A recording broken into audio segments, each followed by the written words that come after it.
A little aluminum 5.3 Gen 4 action here.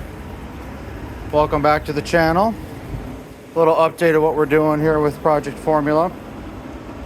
Gonna do a compression test later today, but I picked up a deal I couldn't pass up. Was a running LC9 aluminum Gen 4. Spare 241 heads are damaged, but they come with double valve springs.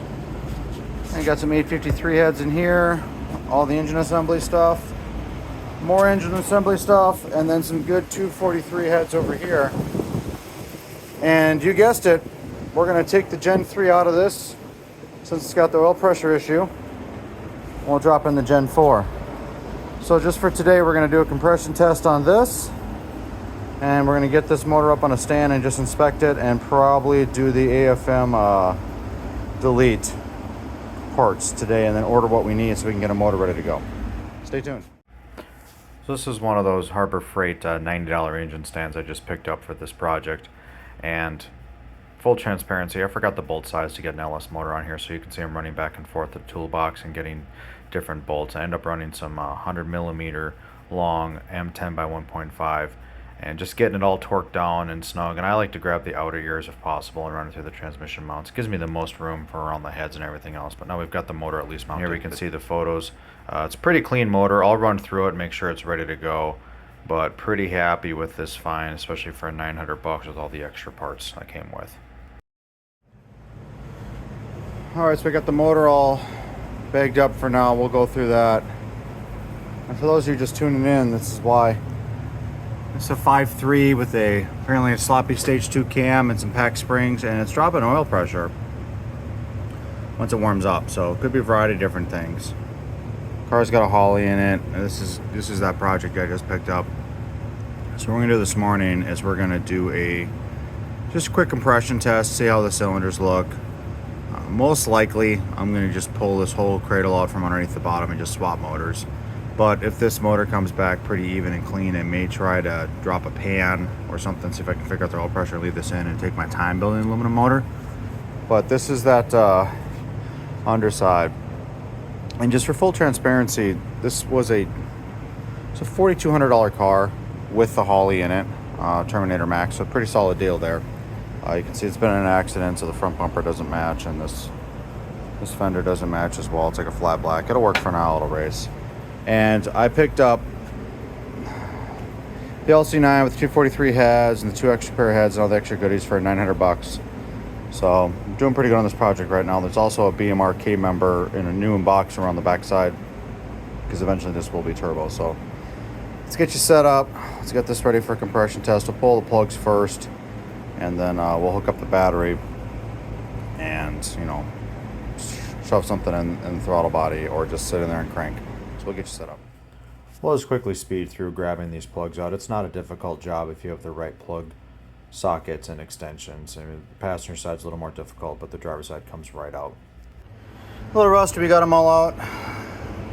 Definitely running really rich. What's interesting is on 5 and 6, both the plug wires came apart. So it could be some of the running issues. I mean, I know it drops oil pressure, but it's just like, I don't know. I've never liked these type of plugs. These are junk. Completely fouled out. So we'll get the compression tester, we'll shove it in there. We've already unplugged all the injectors and the coils and everything, so we'll get that set up. All right, see how the first one looks.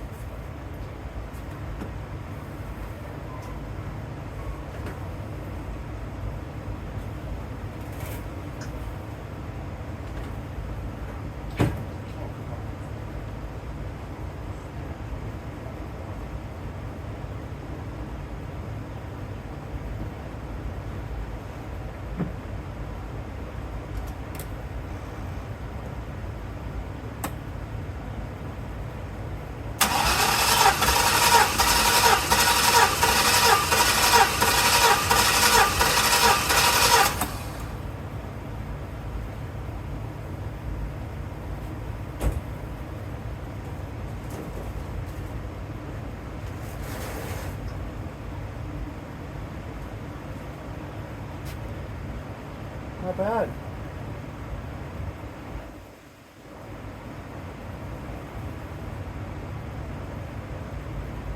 Call it 184, something like that. Let's do the rest. Everyone does their tests a little bit differently here. I've always gone by the adage of 10 cranks, 10 compression cranks, especially on a cold motor. This has been sitting for 2 weeks, but the testing went pretty quick on this, all said and done. All right, so we're taking a second to charge the battery up. We've got 6 out of the 8 done. The last one dropped even more, and it didn't sound quite strong enough from a cranky perspective. So I want to give everything a fair shake, so we'll come back in a moment here. It did make a difference. The battery was getting a little bit weak, and I picked up 5 psi compression in that hole. Again, the idea with compression tests is just to make sure everything is consistent. You control as many variables as possible when you're doing these tests. So there we have it. Compression's fairly decent. It's not perfect, but cold motor, it's been sitting for 2 weeks. I'll take it.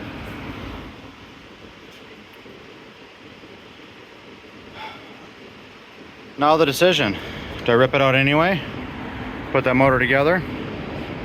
Do I tear it on the front side, find the oil pressure leak, and run this? Turbo the iron motor first and then go to the Gen 4 later, take my time? What would you do? Put in the comments. We'll run through where we're at from the pricing right now for the car. So we're at $4,200 for the car.